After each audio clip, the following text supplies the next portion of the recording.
إن الحمد لله نحمده ونستعينه ونستغفره ونؤمن به ونتوكل عليه ونعوذ بالله من شرور أنفسنا ومن سيئات أعمالنا من يهده الله فلا مضل له ومن يضلل فلا هادي له وأشهد أن لا إله إلا الله وحده لا شريك له وأشهد أن محمدا عبده ورسوله أما بعد فإن خير الحديث كتاب الله وخير الهدي هدي محمد صلى الله عليه وسلم وشر الأمور محدثاتها وكل محدثة بدعة وكل بدعة ضلالة وكل ضلالة في النار. فقد قال الله تعالى في كلامه المجيد والفرقان الحميد: أعوذ بالله من الشيطان الرجيم. ولتكن منكم أمة يدعون إلى الخير ويأمرون بالمعروف وينهون عن المنكر وأولئك هم المفلحون. ولا تكونوا كالذين تفرقوا واختلفوا من بعد ما جاءهم البينات وأولئك لهم عذاب عظيم. عن أبي بكر رضي الله عنه قال: قال رسول الله صلى الله عليه وسلم: إن الله لا يقبل من العمل إلا ما كان له خالصا وابتغي به وجهه. رواه النسائي بإسناد صحيح. وعن عبد الله بن عمرو رضي الله عنه قال: قال رسول الله صلى الله عليه وسلم: لا يأتين على أمتي كما أتى على بني إسرائيل حذو النعل بالنعل حتى إن كان منهم من آتى أمه علانية لكان في أمة من يصنع ذلك. وإن بني إسرائيل تفرقت على 72 ملة وتفترق أمتي على 73 ملة كلهم في النار إلا ملة واحدة. قالوا: ما هي يا رسول الله؟ قال: ما أنا عليه وأصحابي. رواه الترمذي بإسناد حسن. যাবতীয় হামদ সানা মহান রব্বুল আলামিনের জন্য এবং যাবতীয় দরুদ ও তাসলিম বর্ষিত হোক শেষ নবী আহমদ মুস্তাফা মুহাম্মদ মুস্তাফা সাল্লাল্লাহু আলাইহি ওয়াসাল্লামের প্রতি। মুসলিম ঐক্য প্রতিষ্ঠায় বাধা এবং উত্তরণের উপায় এ বিষয়ে আপনাদের সামনে সংক্ষিপ্ত খুতবা পেশ করব ইনশাআল্লাহ। ওমা তাওফীকি ইল্লা বিল্লাহ আলাইহি তাওয়াক্কালতু ওয়া ইলাইহি উনীব। বন্ধুরা আমার, বর্তমান পৃথিবীতে মুসলিমরা সর্বত্রই মাজলুম, নির্যাতিত। অনেক দেশকে ইতিমধ্যেই পাশ্চাত্যের আগ্রাসনে ধ্বংস করে দেওয়া হয়েছে। বাংলাদেশও একটি মুসলিম রাষ্ট্র, সেটাকেও ধ্বংস করে দেওয়ার পরিকল্পনা চলছে। আগেও যেমন মুসলিম ঐক্যে ফাটল ধরানোর ক্ষেত্রে ইহুদি খ্রিস্টানদের হাত ছিল, এখনো ইহুদি খ্রিস্টানদের যোগ সাজসেই মুসলিম উম্মাকে ক্ষতবিক্ষত করা এবং খণ্ড বিখণ্ড করা, এই ধারাটা অব্যাহত আছে।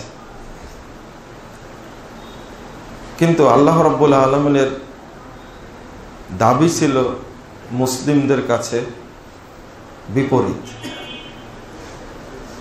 সূরা আল ইমরান 103 নম্বর আয়াতে আল্লাহ বলছেন, ওয়াতাসিমু বিহাবলিল্লাহি জামিআন ওয়া লা তাফাররাকু, তোমরা আল্লাহর রজ্জুকে শক্তভাবে আঁকড়ে ধরো আর দলে দলে বিভক্ত হইও না। কিন্তু বিভক্ত মানুষ হতেই আছে, ভবিষ্যতে আরো হবে। হাদিসের ইঙ্গিত এবং আল্লাহ রাব্বুল আলামিনের বাণীর ইঙ্গিতে বোঝা যায় যে আরো বিভক্ত হতেই থাকবে। তা আমি কিছু কারণ বর্ণনা করব এবং এখান থেকে উত্তরণ হওয়ার পথ কি সেটা আমি বলার চেষ্টা করব ইনশাআল্লাহ। একটা হলো হাবলুল্লাহ, মানে আল্লাহর বিধান, কোরআন এবং সহিহ সুন্নাহ। আর একটা হলো হাবলুন নাস, মানুষের রজ্জু, মানুষের তৈরি করা বিধান। দুইটা কি একরকম? না, সম্পূর্ণই আলাদা। আল্লাহ 110 নম্বর আয়াতে তিনি হাবলুন নাসের কথা বলেছেন 11 নম্বর আয়াতে সূরা আল ইমরানের। আবার হাবলুল্লাহর কথা বলেছেন 103 নম্বর আয়াতে। তো দুইটাকেই বিশ্লেষণ করতে হবে। হাবলুন নাস দ্বারা কি বোঝানো হয়েছে? একটা হলো মানুষ, মানব রচিত বিধান, আর একটা হলো আল্লাহ প্রদত্ত বিধান। মানুষ অনুসরণ করবে কোনটা? আল্লাহরটা। আর আল্লাহ মানুষকে পরিচালনা করবেন আল্লাহর সৃষ্টি, সেই হিসাবে কার বিধান চলবে এখানে? আল্লাহরই। আর এটা পৃথিবীর কোনো মানুষ দিতে পারে না, কোনো মানুষের মস্তিষ্ক প্রসূত নয়। আল্লাহ বলছেন সূরা কাহাফ 29 নম্বর আয়াত, কুলিল হাক্কু মির রাব্বিকুম, হে মুহাম্মদ সাল্লাল্লাহু আলাইহি ওয়াসাল্লাম আপনি বলুন, হক আসে তোমাদের প্রভুর পক্ষ থেকে। হকটা এসেছে কার পক্ষ থেকে? আল্লাহর পক্ষ থেকে।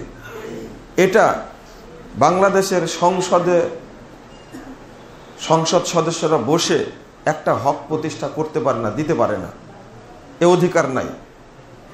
জাতিসংঘের অধিবেশনে কোনো হক পাশ হয় না। আন্তর্জাতিক আদালতে একটা জিনিস পাশ করলেই ওইটা হক হয়ে যায় না। হকটা আসে সরাসরি কার পক্ষ থেকে? আল্লাহর পক্ষ থেকে। এখানে কোনো মানুষের, এমনকি কোনো নবী রাসূলের এখতিয়ার নাই। কোনো নবী রাসূলের সাহস ছিল একটা কথা নিজের পক্ষ থেকে বলা? আমাদের নবী শ্রেষ্ঠ নবী, তাই তার সম্পর্কে আল্লাহ নিজেই বলছেন সূরা নাজম 3-4 নম্বর আয়াত, ওমা ইয়ানতিকু আনিল হাওয়া ইন হুয়া ইল্লা ওয়াহয়ুন ইউহা। তিনি নিজের পক্ষ থেকে কোনো কথা বলেন না যতক্ষণ পর্যন্ত তার প্রতি ওহী না করা হয়। তো আল্লাহ রাব্বুল আলামিন মুহাম্মদ সাল্লাল্লাহু আলাইহি ওয়াসাল্লাম সম্পর্কে বলছেন, এত বড় নবী, তারও ক্ষমতা নাই। এক আশ্চর্য ব্যাপার। তিনি শেষ নবী, সাইয়্যিদুল মুরসালিন, কিয়ামতের মাঠে প্রথম উঠবেন, প্রথম জান্নাতে ঢুকবেন। আর তিনি জীবিত অবস্থায় 7টি আসমান ভেদ করে জান্নাত জাহান্নাম দেখে আল্লাহর সঙ্গে কথা বলে চলে এসেছেন। এইরকম শ্রেষ্ঠ নবী তার দ্বারাও সম্ভব না। তাহলে মানুষ কি করে বিধান তৈরি করবে? তাই বলছেন কুলিল হাক্কু মির রাব্বিকুম, আপনি বলুন হক আসে তোমাদের প্রভুর পক্ষ থেকে। ফামান শাআ ফালিউমিন ওয়ামান শাআ ফালিয়াকফুর, যার ইচ্ছায় হকের প্রতি ঈমান আনবে, যার ইচ্ছায় এর সাথে কুফরি করবে। ইন্না আ'তাদনা লিয-যালিমিনা নারা, তবে যে ব্যক্তি জালেম হবে, এই হককে মানবে না, আমি যেটা দিয়েছি তার জন্য আমি জাহান্নামকে প্রস্তুত করে রেখেছি। আল্লাহ পরিষ্কার বলছেন যে আমার দেওয়া হক মানবে না, ও জালেম, আর তার জন্য আমি জাহান্নামকে প্রস্তুত করে রেখেছি। আল্লাহ রাব্বুল আলামিন পরিষ্কার বলছেন। আপনাদের একটা জিনিস জানা দরকার যে শারঈ কোনো বিধান কোনো নবীর তৈরি করা না, সব কিছু কার দেওয়া? আল্লাহর দেওয়া। এটা কি মনে থাকবে আপনাদের? যত বিধান এসেছে সব কার পক্ষ থেকে? আল্লাহর পক্ষ থেকে। তো একটা ছোট্ট হাদিস শুনেন, আবু দাউদের 145 নম্বর হাদিস। রাসূলুল্লাহ সাল্লাল্লাহু আলাইহি ওয়াসাল্লাম একদিন ওযু করছিলেন। ওযু করার সময় মুখমণ্ডল ধুয়েছেন, ধোয়ার পরে তিনি এক চুল্লু পানি নিয়ে দাঁড়ির নিচে দিচ্ছিলেন। তো সাহাবীরা ভাবছিলেন যে এক চুল্লু পানি দেওয়াতে কি লাভ হবে, এতগুলো দাঁড়ি কি ভিজবে? বুঝতে পারেননি কথা? এইরকম ভাবটা, হাদিসের ভাবটা এইরকম। তখন রাসূলুল্লাহ সাল্লাল্লাহু আলাইহি ওয়াসাল্লাম বলছেন, হাকাযা আমারনি রব্বি আযজা ওয়া জাল। ও সাহাবীরা, এইভাবেই এক চুল্লু পানি দাঁড়ির নিচে দেওয়ার জন্য আমার রব আমাকে নির্দেশ দান করেছে। মাত্র একটা ছোট্ট জিনিস, এটাও মোহাম্মদ তৈরি করেনি, এইটা মোহাম্মদ দেয়নি, এটার বিধান কে দিয়েছেন? আল্লাহ। ছোট্ট একটা বিষয়, তাই বলছেন যে দেখো আমি কেন দাঁড়ির নিচে এক চুল্লু পানি দিচ্ছি, তোমরা যতই মনে করো কিছুই হবে না, কিন্তু এইভাবে দেওয়ার জন্য আমার আল্লাহ আমাকে নির্দেশ দান করেছে। তাহলে বোঝা যাচ্ছে কোন বিধানই কোন নবীরও প্রদত্ত না। কার প্রদত্ত? আল্লাহ। সবকিছু আল্লাহ দিয়েছেন। বরং যদি কেউ বলতেন নিজের পক্ষ থেকে, স্বয়ং মুহাম্মদ সাল্লাল্লাহু আলাইহি ওয়াসাল্লামকে আল্লাহ রাব্বুল আলামিন বলছেন 44, 45, 46 নম্বর আয়াত সূরা হাক্কার মধ্যে, ওয়ালাউ তাকাওয়ালা আলাইনা বা'দাল আকাবিল। বিশ্ববাসী শুনে রাখো, যদি এই মুহাম্মদ নিজের পক্ষ থেকে কোনো কথা বলে, লা আখাযনা মিনহু বিল ইয়ামিন, ডান হাত দিয়ে তাকে ধরে ফেলতাম, সুম্মা লাকাতানা মিনহুল ওয়াতিন, অতঃপর তাকে জবাই করে গলাটাকে দেহ থেকে বিচ্ছিন্ন করে দিতাম। আল্লাহর নবীকে ধমক দিচ্ছেন আল্লাহ রাব্বুল আলামিন। মুহাম্মাদের সাহস আছে একটা কথা বলার? একটা কথা বলার সাহস নেই। তাহলে অন্তত এই মর্মে নিশ্চিত থাকুন যে হক আসে আল্লাহর পক্ষ থেকে, কোনো মানুষ দিতে পারে না। আপনাকে মানতে হবে কোনটা? আল্লাহ এটাও বলছেন সূরা আরাফ 3 নম্বর আয়াতে আল্লাহ বলছেন, ইত্তাবিউ মা উনজিলা ইলাইকুম মির রাব্বিকুম, তোমরা অনুসরণ করো তারই যা উনজিলা নাজিল করা হয়েছে, ইলাইকুম তোমাদের প্রতি, মির রাব্বিকুম তোমাদের প্রভুর পক্ষ থেকে, সেইটা মানো। ওয়ালা তাত্তাবিউ মিন দুনিহি আউলিয়া, এছাড়া কোনো ওলি আউলিয়া, পীর ফকুর, বুজুর্গ, দরবেশ, আলেম, এদের দেওয়া কোনো বিধানের অনুসরণ করো না। এটা আল্লাহ নিষেধ করছেন। একদিকে বললেন কি, যা নাজিল করা হয়েছে আল্লাহর পক্ষ থেকে সেটার প্রতি আনুগত্য করো, কোনো ওলি আউলিয়ার দেওয়া বিধানের প্রতি আনুগত্য করো না, এটা পরিষ্কার করলেন। তো এই পথে থাকলে অনৈক্যের তো কোনো প্রসঙ্গ আসতো না, দ্বিধা বিভক্ত মানুষ হতো না। হলো কেন? এই বিধান থেকে তারা ছিটকে পড়েছে। 181 নম্বর পৃষ্ঠা মুস্তাদরাকে হাকিম প্রথম খণ্ডের মধ্যে একটা হাদিস রয়েছে। রাসূলুল্লাহ সাল্লাল্লাহু আলাইহি ওয়াসাল্লাম বিদায় হজ্জের ভাষণে বলছিলেন, ইবনে আব্বাস রাদিয়াল্লাহু আনহু বলছেন, যেটা আপনারা সচরাচর হাদিসটা বলেন, মিশকাতে আসছে, তারাক্তু ফিকুম আমরাইন। এই হাদিসটা সনদের ত্রুটি আছে, কিন্তু মুস্তাদরাকে হাকিমের হাদিসটা সহিহ। রাসূল সাল্লাল্লাহু আলাইহি ওয়াসাল্লাম সম্পর্কে ইবনে আব্বাস রাদিয়াল্লাহু আনহু বলছেন, খাতাবান নবী সাল্লাল্লাহু আলাইহি ওয়াসাল্লাম ফি হাজ্জাতিল বিদা, বিদায় হজ্জের ভাষণে আল্লাহ রাসূল বলছিলেন, কি বলছিলেন? তারাক্তু ফিকুম মাইনি তাসামতুম, আমি যা তোমাদের মধ্যে ছেড়ে গেলাম, তোমরা যদি সেটাকে শক্ত করে ধরে থাকো, লাং তাদিল্লু আবাদা, কোশ্চিন কালে কখনোই পথভ্রষ্ট হবে না তোমরা। কিতাব আল্লাহ ওয়া সুন্নাত নবীহি, একটা আল্লাহর কিতাব আর একটা নবীর সুন্নাহ, এই দুইটা জিনিস আঁকড়ে ধরে থাকলে পৃথিবীর কোনো মানুষই পথভ্রষ্ট হতো না। কিন্তু এই দুইটা থেকে ছিটকে পড়েছে এবং আমরা দলে দলে বিভক্ত হয়েছি, যার কারণে ঐক্যটা বিনষ্ট হওয়ার কারণে মুসলিম উম্মাহ দুর্বল হয়ে গেছে। প্রথমেই ভাগ হয়ে গেছে খারেজি, শিয়া, মুরজিয়া, কাদারিয়া, চারটা ভাগে ভাগ হয়েছে প্রথমেই। এই আলোচনা ইবনে তাইমিয়াও করেছেন। বহুদিন পূর্বের বড় আলেম শামসুদ্দিন মাকদেসি, তিনিও বলছেন এই চারটায় প্রথম ভাগ হয়েছে। তাবেঈ একজন আব্দুল্লাহ ইবনে মুবারক রাহিমাহুল্লাহ, তিনিও বলছেন এই চারটা আগে ভাগ হয়েছে, এরপরে যত বিভক্ত হবে এই চারটা দলের বাচ্চা কাচ্চা সব কোন দলের? এই চারটা, খারেজি, শিয়া, মুরজিয়া আর কাদারিয়া। যত বিভক্ত হোক না কেন, বিভক্তির পিছনে কারণগুলো কি? 1 নম্বর কারণ, সমাজে প্রচলিত জয়ীফ ও জাল হাদিস। মুসলিম উম্মাকে জাল হাদিস বলেই বিভক্ত করেছে। আজকে বাংলাদেশের মুসলমানরা এত দলে বিভক্ত হওয়ার কারণটা কি? এক একটা দল এক একটা মানহাজ মানে, এক একটা মুনিশির বইয়ের অনুসরণ করে। কেউ মনে করে যে রাসাইল মাসাইলের মধ্যেই শরীয়ত আছে, কেউ মনে করে ফাজাইলে আমুলের মধ্যে শরীয়ত আছে। বুঝতে পারছেন না? ওরা কোরআন পড়া বাদ দিয়ে ফাজাইলে আমুল পড়ে, মেম্বারের উপরে ফাজাইলে আমুল রেখে দেয়। আর এর মধ্যে যত কথা আছে তার 80% কথাই হলো মিথ্যা। আপনি বিভিন্ন যে পীর আছে, এই পীরের মানহাজে তার মুরিদরা পরিচালিত হয় সারা পৃথিবীতে, তাই সারা দেশে একই অবস্থা। আর যত পীর তাদের মাযহাব, তাদের তরিকা তত। সবাইকে এক তরিকায় বিশ্বাসী না, এক তরিকা বিশ্বাসী না, তবে প্রত্যেকের পিছনে দলিল আছে। যেমন জিকির করতে করতে করতে পাগল হয়ে গাছে উঠতে হবে, এরও দলিল আছে। দলিল কি? তুমি আল্লাহকে স্মরণ করো কান্নাকা মজনুন, তুমি যেন পাগল হয়ে গেছো, এটা একটা দলিল। তাহলে জিকির করতে করতে পাগল হতে হবে, এটা তো দলিল।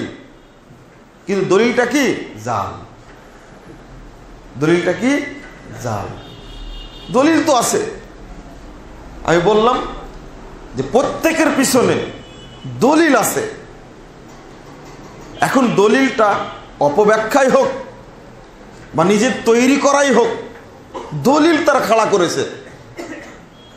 যেমন এক শ্রেণীর মানুষ শুধু জিকিরের কথা বলে, জিকির করো আল্লাহকে পেয়ে যাবা। আর এক শ্রেণীর মানুষ বলে যে পীর ধরো আল্লাহকে পাওয়া যাবে। ওদের দলিল হলো যার পীর নাই শয়তান তার পীর। আর এক শ্রেণীর মানুষের দলিল হলো যে বনে জঙ্গলে ঘুরে বেড়াতে হবে, ইবাদত করা লাগবে না, কারণ মারেফত হাসিল হয়ে গেছে। মারেফত হাসিল হওয়া মানে কি?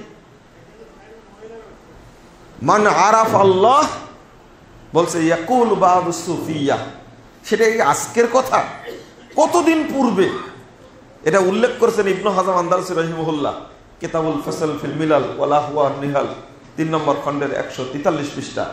তিনি উল্লেখ করতে গিয়ে বলছেন যে সুফিদের কেউ কেউ বলে যে মান আরাফ আল্লাহ তাআলা, যে ব্যক্তি আল্লাহকে চিনে ফেলেছে, সাকাতাত আনহু শারায়, তার উপর থেকে শরীয়তের হুকুম সব মওকুফ হয়ে গেছে, আর শরীয়ত মানা লাগবে না। তাহলে তারাও এক শ্রেণীর মানুষ, বাংলাদেশে তারা আছে। অকল বাদুহুম, তাদের আরো কেউ বলেছেন ইত্তাসালা বিল্লাহ, ও মারেফত হাসিল করেছে, মানে আল্লাহর মধ্যে বিলীন হয়ে গেছে, মানে আল্লাহ আর ও কোনো পার্থক্য নাই। তো চিন্তা করেন, এই শ্রেণীর মানুষ আছে। একটা বৃহৎ পর মানে দল বাংলাদেশে পাখা মার্কা আছে না? আশেক মাসুক একটা বইয়ের মধ্যে লেখছে, এদের প্রচেষ্টা হলো মানুষকে কি করে আল্লাহ বানানো যায়। এটা প্রথম কাজ এদের। জিকির করতে করতে করতে করতে একসময় নিজে কি হয়ে যাবে? আল্লাহ হয়ে যাবে। একটা হলো আল ফানাউ ফিল্লাহ, আল্লাহর মধ্যে বিলীন হওয়া, আর বিআন্নাল্লাহা ইয়াহিল্লু ফিল ইনসান, আর আরেকটা হলো আল্লাহ মানুষের মধ্যে বিলীন হয়ে যাওয়া। কয়টা হলো? মানুষ আল্লাহর মধ্যে বিলীন হয়ে যায় একটা, আর আল্লাহ মানুষের মধ্যে বিলীন হয়ে যায়, একটা। এটা কিন্তু স্তর। যেমন মানসুর হাল্লাজ, একে ফাঁসি দিয়ে মারা হয়েছে শুধু এই কাজ করার কারণে। এই আকীদাগত পার্থক্য দেখেন। আপনারা বলবেন যে এর আবার দলিল কি? আপনি তো বলছেন যে দলিলের আলোকেই করেছে। হ্যাঁ, দলিলের আলোকেই করেছে। নিজে আল্লাহ হয়েছে কিভাবে? যত কাল্লা তত আল্লাহ, একটা কথা তো প্রচলিত আছে, কিন্তু আমি দলিলটা উল্লেখ করছি, একটু থামেন, আমি বুঝাই আগে। তো মানসুর হাল্লাজ সে বলছে নাহনু রুহানে, আল্লাহ একটা রূহ, আমি একটা রূহ, দুইজন দুইটা রূহ, হালাল না বাদানান, এখন এক দেহের মধ্যে শামিল হয়ে গেছে, এখন আল্লাহ হয়ে গেছে। বলছে যে তুমি কেমনে এক দেহের মধ্যে শামিল হলে, এটা বলো না। ও তখন বলতেই আছে আনাল হক, আনাল হক, আনাল হক, আমি আল্লাহ, আমি আল্লাহ, আমি আল্লাহ। তারই উস্তাদ, এ মানসুর হাল্লাজের উস্তাদ, এ 308 হিজরিতে মারা গেছে, আর 261 হিজরিতে মারা গেছে বায়েজিদ বোস্তামি। বাংলাদেশের মানুষ যাকে খুব শ্রদ্ধা করে, ও যদি বাড়ির বাহির থেকে ডাকা হতো যে বায়েজিদ বোস্তামি আছে, তো বলছে লাইসা ফিল বাইতে গায়রুল্লাহ। আরে কাকে ডাকছো? বাড়িতে আল্লাহ ছাড়া তো কেউ নাই। ও নিজেকে আল্লাহ বলে দাবি করছে, বলছে তলাবতুল্লাহ সিত্তিনা সানা। কেন দাবি করবে না? দেখেন, আল্লাহ বলে দাবি করবে না কেন? নিজে বলছে আমি আল্লাহকে খুঁজলাম 60 বছর যাবত, ফাইদা না হুয়া, এখন দেখছি আমি নিজেই আল্লাহ। কি সুন্দর, আল্লাহকে খুঁজে পাইনি তো নিজে আল্লাহ দাবি করে বলেছে। আর এই বায়েজিদ বোস্তামিকে মানুষ এত ভক্তি করে, নাউজুবিল্লাহ, নাউজুবিল্লাহ। আর একটা নোংরা কথা আছে, আব্দুর রহমান আদ-দিমাশকি, তিনি আন-নাকশবন্দিয়া একটা বই লিখেছেন, মিশর থেকে ছাপা, 41 পৃষ্ঠার মধ্যে আলোচনা করতে গিয়ে এই কথাগুলো উল্লেখ করেছেন। এত বদের বদ, এত খারাপ মানুষ হয়। বলছে লিয়াই আরফাউ মিন লিয়াই মুহাম্মদ, আরে আমার মর্যাদা মুহাম্মাদের মর্যাদার চেয়ে অনেক বেশি। এই কথা কোনো মানুষ বলতে পারে? পৃথিবীর কোন নবী রাসূলও বলতে পারবে না এই কথা। মুহাম্মদ সাল্লাল্লাহু আলাইহি সাল্লামের চেয়ে বেশি মর্যাদা কেউ বলতে পারবে এটা? সবচেয়ে মর্যাদাবান নবী হলেন মুহাম্মদ রাসূলুল্লাহ সাল্লাল্লাহু আলাইহি সাল্লাম। আর ও বলছে যে আমার মর্যাদা মুহাম্মাদের চেয়ে অনেক বেশি। তওবা, নাউযুবিল্লাহ, আস্তাগফিরুল্লাহ।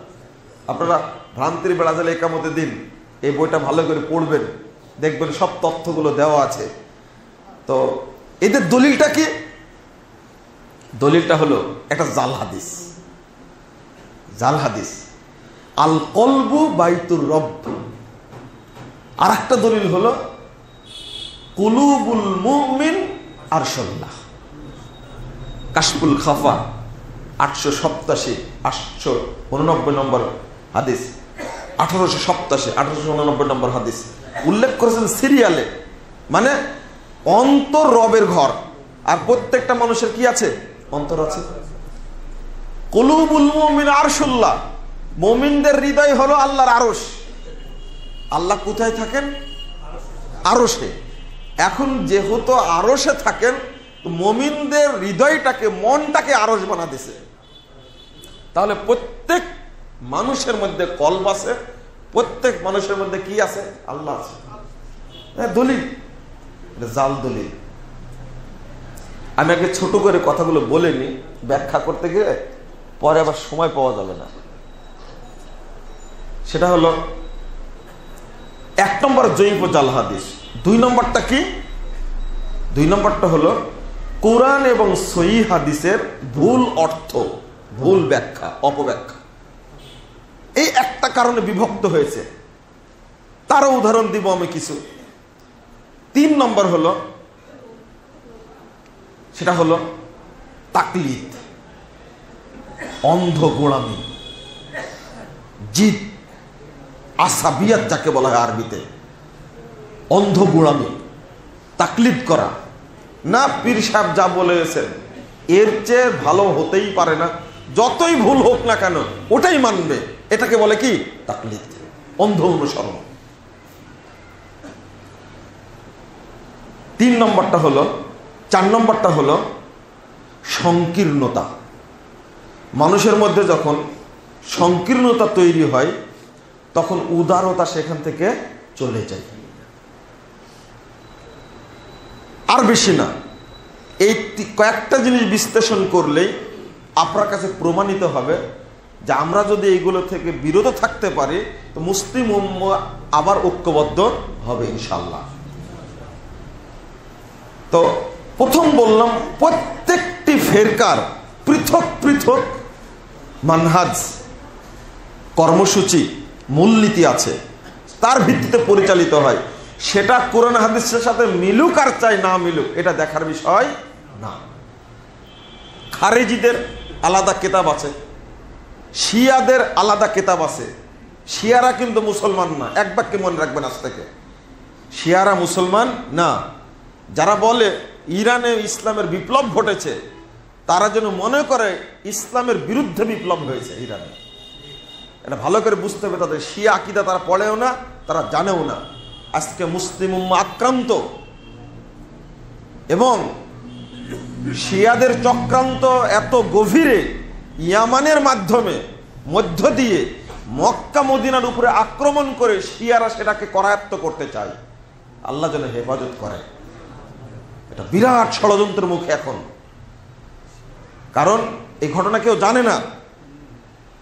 বর্তমান সৌদি বাদশা সবচেয়ে বড় কাজ যেটা করেছে, সৌদি আরবের মধ্যে যে শিয়াগুলো ছিল এবং সৌদি আরবের উপরে আক্রমণ করবে ইয়ামান থেকে যারা হুসি বিদ্রোহী, এদেরকে অর্থ দিচ্ছে ইরান, অস্ত্র দিচ্ছে ইরান, কারণ তারা যেন শক্তিশালী হয় এবং তাদের মাধ্যমে যেন মক্কা মদিনার উপরে আক্রমণ করা যায়। এই চক্রান্ত চালাচ্ছে বহুদিন আগ থেকে। এই শিয়াদেরকে দমন করেছে। এইটা হলো সৌদি আরবের বর্তমান বাদশা সালমানের সবচেয়ে বড় ক্রেডিট। এবং সৌদি আরবে যারা শিয়াদের নেতৃত্ব দিত, একটা অভিযোগের কারণে তাদেরকে মুসলমান বলা যায় না। তার মধ্যে একটা হলো আবু বকর, ওমর, উসমান সবাই কাফের ছিল তারা, এবং তাদের হাতে যারা বায়াত করে যত সাহাবী সবাই কাফের। এই আকীদা কেউ বিশ্বাস করলে মুসলমান থাকবে? শিয়ারা আজও মনে করে যে আয়েশা রাদিয়াল্লাহু আনহা জিনা করেছিলেন এবং তার কবর যে বাকিতে আছে সেই কবরকে বাকি থেকে বের করতে চায়। শিয়ারা এখনো চায় যে বাকিতে তাদের কবর, তার কবর রাখবে না, এটা জিনাকারিনী মহিলা, নাউজুবিল্লাহ। তাহলে তাদেরকে মুসলমান বলবেন কি করে? আপনারা তাদের সম্পর্কে আপনারা জানেন না, না জেনে কথা বলেন, এটা অত্যন্ত ভুল। তো প্রথম কথা, আসুন যদি জয়ীফ এবং জাল হাদিস আমরা বর্জন করতে পারি তাহলে আমরা ঐক্যবদ্ধ হব। কিভাবে? দেখুন, বাংলাদেশেই অধিকাংশই সুন্নি মুসলিম আলহামদুলিল্লাহ, কিন্তু তাদের মাঝে যে ছোটখাটো ইখতিলাফ রয়েছে, এই ইখতিলাফের কারণে, এই ছোটখাটো ইখতিলাফের কারণে তারা বিভক্ত। তার মধ্যে অন্যতম বিভক্তির কারণ একটা সালাত। সালাতের মধ্যে কয়েকটা জিনিস আছে, এটা নিয়ে বিভক্ত। এদেশের মানুষ, মুসলমানরা, এদেশের মুসলিমরা আওয়ামী লীগ করার কারণে বিভক্ত হয়নি, বিএনপি করার কারণে বিভক্ত হয়নি, জাতীয় পার্টি করার কারণে বিভক্ত হয়নি। মুসলিমরা মসজিদ ভাগ হয়েছে, ঈদগাহ ভাগ হয়েছে, মুসলিমরা ভাগ হয়েছে ধর্মীয় কারণ। একই মসজিদে আওয়ামী লীগের লোকে সালাত আদায় করে, বিএনপির লোকে সালাত আদায় করে, করে না? তা আপনার রাজনৈতিক বিভক্তির চেয়ে ধর্মীয় বিভক্তিটা আগে গুরুত্ব দিতে হবে। কারণ হলো যারা জোরে আমিন বলে আর যারা আস্তে আমিন বলে, তাদের মধ্যে এই আমিন জোরে বল আস্তে বলার কারণে মসজিদ ভাগ হয়েছে। ঈদের সালাত 12 তাকবীরে পড়বো না 6 তাকবীরে পড়বো, যারা 12 তাকবীরে পড়ে তাদের সাথে সালাত আদায় করবো না, আমরা 6 তাকবীরে পড়বো, আলাদা করে পড়বো। তাহলে বিভক্ত হলো কি কারণে? ধর্মীয় কারণ। ইসলামী দলগুলো এটাই বুঝে না, ওরা ইসলামী বিপ্লব কামনা করে কিন্তু ধর্মীয় গুজামিল একসঙ্গে রেখে দেয়। গোড়াতে যদি হাত দিই, ইমামের পিছনে সূরা ফাতিহা পড়বো কি পড়বো না, এ হলো ইখতিলাফ। কয়েকটা, বেশি না, মহামারী কয়েকটা ইখতিলাফ আছে। আকীদা তো বোঝা যায় না, আকীদার ক্ষেত্রে ইখতিলাফ থাকলেও ওটা অত বড় আকার ধারণ করেনি। কিন্তু আমল যে দেখা যায়, বুকে হাত বাঁধলো কি নাভির নিচে হাত বাঁধলো, এটা তো দেখা যায়। তো দ্বন্দ্ব তো এই জায়গায় বাঁধে। তারপরে রফুল ইয়াদাইন সালাতে করছে কি করছে না, মানে পেঁচটা তো এই জায়গায় বাঁধে। ওই যে দেখা যায় যে অনুরূপভাবে আমিন আসতে বলছে না জোরে বলছে, এটা যে দেখা যায়। তারপরে ইমামের পিছনে সূরা ফাতিহা পড়ছে কি পড়ছে না, এটা নিয়ে ইখতিলাফ আছে না? এখানে কয়টা আসলো? একটা হাত বাঁধা, একটা হলো রফুল ইয়াদাইন করা, একটা হলো সূরা ফাতিহা পড়া, আর একটা হলো জোরে আমিন বলা। কটা হলো? চারটা। আর দুইটা আছে, সেটা হলো তারাবির সালাত 8 রাকাত না 20 রাকাত। আর একটা হলো ঈদের তাকবীর 12টা না 6টা। এটা নিয়ে তুমি ভক্তি, অন্য কিছু না। আমি বলি আমার বিশ্লেষণে, দেখেন অনেকদিন পূর্বেই একটা ছোট্ট বই লিখেছিলাম। বইটার শিরোনাম ছিল জয়ীফ ও জাল হাদিস বর্জনের মূলনীতি। আপনারা অনেকেই পড়েছেন। বইটা ছোট, কিন্তু অনেক পরিশ্রম করতে হয়েছে বইটার পিছনে। আমি সেখানে বোঝাতে চেয়েছি যে কোনো কালেই মুহাদ্দিসগণ জয়ীফ ও জাল হাদিসকে গ্রহণ করতে চাননি। কিছু বিদ্বান ব্যতীত, কিছু মানুষ ব্যতীত অধিকাংশ মানুষই জয়ীফ এবং জাল হাদিসকে কি করেছে? বর্জন করেছে। তো এই নীতিটা যদি আমরা মানতে পারতাম, জয়ীফ ও জাল হাদিসের নীতি যদি বর্জন করতে পারতাম, তাহলে আমাদের মধ্যে ইখতিলাফ থাকতো না। প্রথম কথা আপনাদের বলি, বাংলাদেশে একটা কারচুপি হয়েছে। কারচুপি বলতে সিহা আসিত্তা একটা শব্দ চলে, সিয়া সিত্তা কথা চালু আছে না, মানে 6 খান সহি কিতাব। এই কথা বলেই এই উপমহাদেশের মুসলিমদেরকে ধোঁকা দেওয়া হয়েছে, একটা বড় ধোঁকা দেওয়া হয়েছে। সহি কিতাব 2টা, ইমাম বুখারী এবং ইমাম মুসলিম রাহিমাহুল্লাহ, তারা নিজেরাই সহি বলে গেছেন। বুখারী এবং মুসলিম সহিহাইন। বাকি 4টা কিতাব সুনানের 4টা কিতাব, সুনানে আরবা বলা হয়, মুহাদ্দিসগণ তাই বলেছেন। কিন্তু উপমহাদেশে এটা সিয়াসিত্তা হলো কি করে? এটা কিন্তু নামটা দিয়ে মানুষের সেন্টিমেন্টটা পরিবর্তন করে দেওয়া হয়েছে। এই 6টা গ্রন্থে যা হাদিস সব সহিহ, অথচ আবু দাউদের মধ্যে 1054টি জয়ীফ হাদিস আছে, জাল হাদিস আছে। তিরমিজির মধ্যে 832টি আছে। ইবনু মাজার মধ্যে 876টি আছে জয়ীফ এবং জাল হাদিস। নাসাইয়ের মধ্যে আসছে 390টা। সব মিলে 3152টি জয়ীফ এবং জাল হাদিস। 3000। তাহলে আমি তাকে সিয়াসতে বললাম কি করে? মানে আগেই ছাত্রদের যদি বলে দেওয়া হয় আবু দাউদের সব হাদিস সহিহ, নাসাইয়ের সব হাদিস সহিহ, ইবনু মাজার সব হাদিস সহিহ, অথচ ইমাম আবু দাউদ হাদিস বর্ণনা করে বলছেন হাদিসটা সহিহ, ইমাম তিরমিজি হাদিস বর্ণনা করে বলছে হাদিসটা জাল, এটা আমল করা যাবে না। তাহলে ইমাম তিরমিজি বললেন কেন? হ্যাঁ, আমি যদি মনটা উদার করতে পারি, যেমন বড় বড় ইমামদের মন উদার ছিল, আমাদের দেশের আলেমদের মন উদার না, একবারে পিঁপড়ার মনের চেয়েও ছোট, 100 ভাগ ছোট। পিঁপড়ার তো মন আছে, আছে না? আপনারা বলেন চড়ুই পাখির মনের মতন, আমি তো বলি চড়ুই পিঁপড়ার মনের চেয়েও 100 ভাগ ছোট। এদের মনই নেই। ইমাম আবু হানিফা রাহিমাহুল্লাহ এত বড় বিদ্বান এবং এত বড় মানুষ, তিনি বলছেন ইজা সাহহাল হাদিস ফাহুয়া মাযহাবি, যদি হাদিস সহিহ হয় জানবে সেটাই আমার মানহাজ, সেটাই আমার পথ, সেটাই আমার মাযহাব। আল্লাহু আকবার। তিনি কিভাবে বললেন এটা? ইমাম মালিক কি বলছেন? তা কত হিজরির কথা? ইমাম আবু হানিফার জন্ম 80 হিজরিতে, মৃত্যু 150 হিজরিতে। সেই সময় বলছেন হাদিস যদি সহিহ হয় মনে রাখবে সেটাই আমার মাযহাব, সেটাই আমার পথ, আমার সিদ্ধান্ত সেটাই। মিজান শাহরানি, আব্দুল ওয়াহাব শাহরানি কিতাবুল মিজানের মধ্যে প্রথম খণ্ডের 61 পৃষ্ঠা 63 পৃষ্ঠার মধ্যে আলোচনা করে গেছেন এইগুলো। ইমাম মালিক রাহিমাহুল্লাহ কি বলছেন? 93 হিজরিতে জন্ম, 179তে মৃত্যু। কতদিন আগের কথা? লা ইয়াসলিমু রাজুলুন, ওই ব্যক্তি নিরাপদ না, মান হাদ্দাসা বিকুল্লি মা সামিয়া, অর্থাৎ যা শুনে তাই বর্ণনা করে। উপরে মনে হয় শুনতে পাচ্ছে না, দেখেন তো।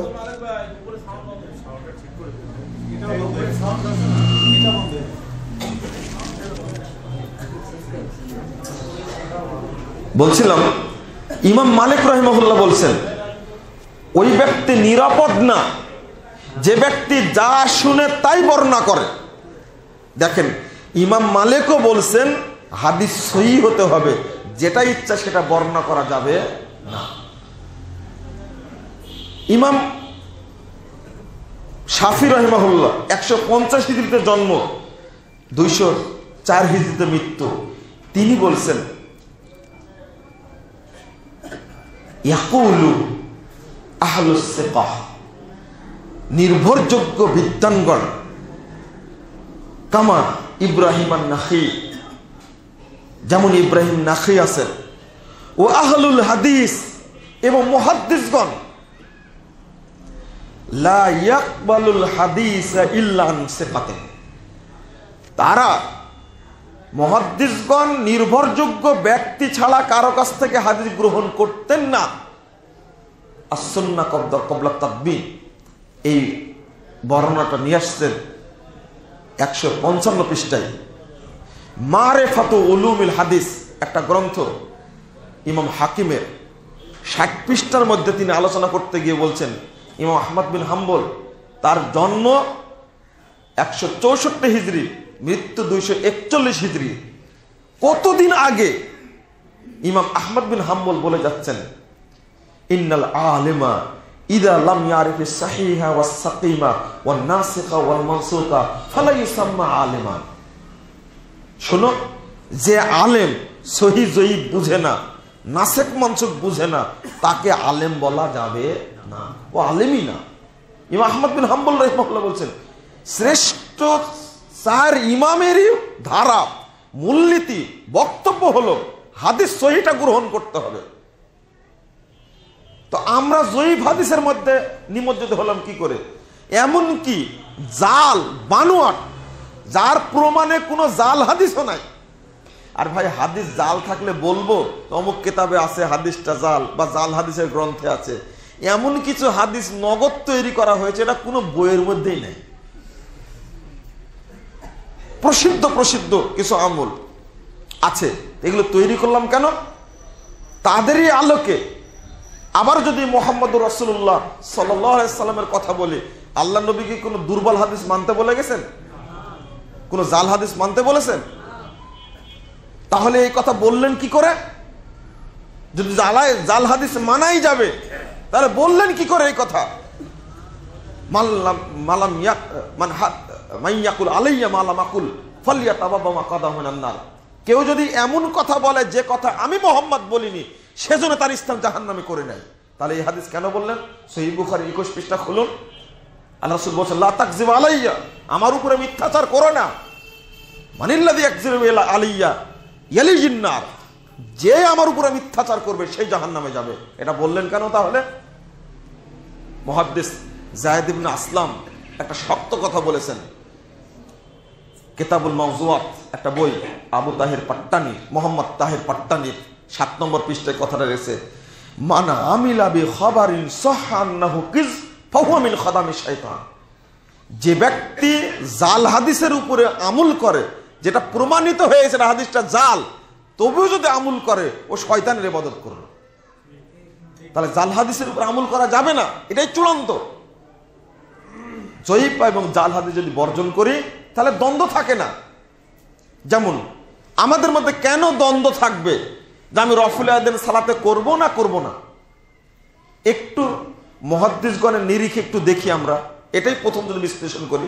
কারণ হলো সালাতের মধ্যে আপনার হাত বাঁধা বলেন, সূরা ফাতিহা পড়া বলেন, রুকু করা, সিজদা করা, যতগুলো আহকাম আছে, কোন হুকুমটার ব্যাপারে সবচেয়ে বেশি হাদিস বর্ণিত হয়েছে বলেন তো? রফুল ইয়াদাইন। 400 হাদিস বর্ণিত হয়েছে, 400 সহিহ হাদিস বর্ণিত হয়েছে। তো ওইটা বাদ পড়লো কি করে, বাদ গেল কি করে? এটা 400 সহিহ হাদিসকে আমরা বিকল করে দিলাম কি করে, মানসুখ করে দিলাম কি করে? তার পিছনে একটা জয়ীফ হাদিস আর একটা নগদ টাটকা জাল হাদিস, একবার নগদ জাল হাদিস। একটা জয়ীফ হাদিস কোনটা? আবু দাউদের মধ্যে এসেছে, তাও কাটচুপি হয়েছে। এখানে আপনারা কি বিরক্ত হয়ে যাচ্ছেন গরমে? একটু মনোযোগ দিয়ে শুনুন, যে বিষয়টা শুরু করেছি শেষ করা খুব মুশকিল। তো কিভাবে ইমাম আবু দাউদ রাহিমাহুল্লাহ ইবনু মাসুদ রাদিয়াল্লাহু আনহুর ওই হাদিসটা বর্ণনা করলেন, তিনি একবার রফুল ইয়াদান করলেন। এই হাদিসটি বর্ণনা করার পরে তিনি বলছেন, হাদা হাদিসুন মুখতাসারুন মিন হাদিসিন তাবিলিন লাইসা হুয়া বিসাহিহিন। এই হাদিসটা সংক্ষিপ্ত রূপ বড় হাদিসের, হাদিসটা সহিহ নয়। ইমাম আবু দাউদের জন্ম 202 হিজরিতে, মৃত্যু 275 হিজরিতে। সেই সময় তিনি বলে গেলেন ইবনু মাসুদের বর্ণিত হাদিস সহিহ না। কিন্তু একটা কাটচুপি কি, সব প্রিন্টে কথাটা আছে। আবু দাউদের প্রিন্ট 109 পৃষ্ঠা খুলুন, যেটা খারেজি মাদ্রাসা পড়া হয়, বড় আবু দাউদ। আবু দাউদের উক্তিটা ওই জায়গার মধ্যে নেই, হাদিসটা আছে কিন্তু মন্তব্যটা নাই, তুলে দিয়েছে, খতম। আপনারা তো মানুষ শুনেছেন যে পুকুর চুরি, এ তো সাগর চুরি। এটা চুরি করার কি দরকার? উপমহাদেশের প্রিন্টে নাই কেন? কুয়েতের প্রিন্টে আছে, সৌদি আরবের প্রিন্টে আছে, মিশরের প্রিন্টে আছে, সিরিয়ার প্রিন্টে আছে, বৈরুতের প্রিন্টে আছে, বাংলাদেশের প্রিন্টে থাকলো না কেন? তুমি চুরি করলে কেন? এখান থেকে কোন উদ্দেশ্যে চুরি করেছে? উদ্দেশ্য একটাই, ইমাম আবু দাউদ যিনি হাদিস সংগ্রহ করেছেন তিনি যেহেতু জয়ীফ বলে গেছেন, অতএব এটা আর কেউ খাবে না। দোকানদার যদি নিজেই বলে যে এই মাছে ফরমালিন দেওয়া আছে, কেউ কিনবে? হ্যাঁ, যিনি হাদিস সংগ্রহ করেছেন তিনি বলে গেছেন এই হাদিসটা জয়ীফ, হাদিসটা ঠিক না, সহিহ না, ওই জন্য তুলে দিয়েছে, মন্তব্যটাকে তুলে দিয়েছে। তো দেখলাম যে হাদিসটা জয়ীফ, তাহলে সহিহ বুখারীতে 5টা হাদিস বর্ণিত হয়েছে, সহিহ মুসলিমে 5টা হাদিস বর্ণিত হয়েছে, আবু দাউদে 16টি হাদিস বর্ণিত হয়েছে, নাসাইতে বর্ণিত হয়েছে 13টি, 11টি ইবনু মাজাতে, তিরমিজিতে 1টা, মোট 6খান কিতাবের মধ্যে 51টি সহিহ হাদিস বর্ণিত হয়েছে। আর সর্বমোট হাদিস গ্রন্থে, হাদিস গ্রন্থ তো একটা না, 300-র অধিক হাদিস গ্রন্থ, সব হাদিস গ্রন্থ মিলে প্রায় 400 সহিহ হাদিস বর্ণিত হয়েছে রফুল ইয়াদাইনের পক্ষে। শুধু ওইটা আর আরেকটা নগদ কাঁচা জাল হাদিস, একটা মানে টাটকা জাল হাদিস, সেটা একজন সাহাবীর নামে না, তিনজন সাহাবীর নাম দিয়ে জাল হাদিস তৈরি করা হয়েছে। একটা আব্দুল্লাহ ইবনে জুবায়ের, আর একটা আব্দুল্লাহ ইবনে ওমর, আর একটা হলো আব্দুল্লাহ ইবনে আব্বাস রাদিয়াল্লাহু আনহু। 3টা করেন, 3জন বড় বড় সাহাবীর নাম দিয়ে হাদিস তৈরি করেছে, যে হাদিসের ভিত্তি কোনো জাল হাদিসের গ্রন্থেও না। আব্দুল্লাহ ইবনে জুবায়ের, তিনি একদিন দেখলেন মসজিদে ঢুকে একজন ব্যক্তি রফুল ইয়াদান করছে। আমি আপনাদের বুঝাচ্ছি জাল এবং জয়ীফ হাদিসের কুপ্রভাবটা কত পড়েছে দেখেন। ঢুকলেন, রফুল ইয়াদান করছে, তিনি বললেন, এই দেখো রফুল ইয়াদান আল্লাহ নবী করতেন, আমরাও করতাম, আল্লাহ নবী ছেড়ে দিয়েছেন, আমরাও ছেড়ে দিয়েছি। দলিলটা কোথায় পাওয়া যাবে? এই যে এখনকার আমাদের বাংলাদেশি ভাই, এই দেশি মুফতিরা এত বাগাড়ম্বরী কথা বলে, এত গালিগালিজ করে, কিন্তু সাধ্য হয় না কেন যে আব্দুল্লাহ ইবনে জুবায়েরের নাম দিয়ে তৈরি করা এই জাল হাদিসটা একটু বের করে দেখি কোথায় আছে? নাই তো। ডক্টর তাকিউদ্দিন তিনি মালিক মুয়াত্তা মুহাম্মাদের টিকা করতে গিয়ে 104 নম্বর হাদিসের টিকায় গিয়ে বলছেন, লাকিন্না হাযাল আসারা লাম ইয়াজিদহুল মুহাদ্দিসুন আল মুখাররিজুন আল মুহাদ্দিসুনা মুসনাদান ফি কুতুবিল হাদিস, এটা উল্লেখ করা হয়েছে। কিন্তু পৃথিবীর কোন মুহাদ্দিস, পৃথিবীর কোন মুহাক্কিক এই হাদিসের সনদ কোথাও কোন গ্রন্থে পাননি। এটা আমার বক্তব্য না, একজন বড় মুহাদ্দিসের কথা বললাম। তিনি মুয়াত্তা মুহাম্মাদের টিকা করতে গিয়ে তিনি এই কথাটা বলেছেন।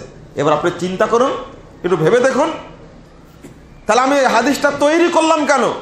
এইটা জানার পরে আব্দুল্লাহ বিন জুবাইর রাদিয়াল্লাহু আনহু, তিনি একজন জলিলুল কদর সাহাবী, তার নাম দিয়ে হাদিস তৈরি করে, এবং ওইটা আবার বর্তমান যে বুখারী পড়া হয় কওমি মাদ্রাসায়, মূল বুখারী 102 পৃষ্ঠায় বুখারী টিকার মধ্যে এই জাল হাদিসটা দিয়ে দিছে।